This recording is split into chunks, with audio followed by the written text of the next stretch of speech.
mang-harvest na pud mi og strawberry. Kay nangahinog na. Dayon amuan ang pang-harvest. Maina lang kanho namo. Muni strawberry dire. Amo ang ginagmay nga tanom.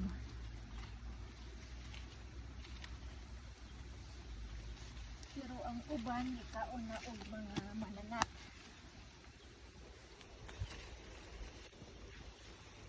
Then ang uban, kunin amoan na lang ning harveston. Kay kami na po'y mukaon. Okay. Ari dapita.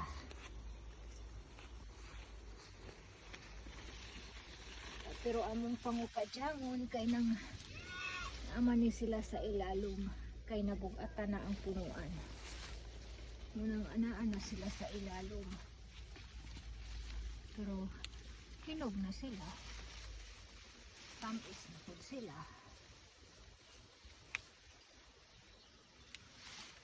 Ug dili na mo mahurot og kaon among himuon og strawberry jam. Dayon pag gusto mi mo kaon, makaon ra pud namo. Nang hapla na ang mga punuan tungod sa kabugat nila. Ay, among ma-harvest sa among ginagmay nga tanom. Na nang loklok na sila dire. So, kinahanglan nga o kadyangon gyud. Aron mga kuha sila. Okay.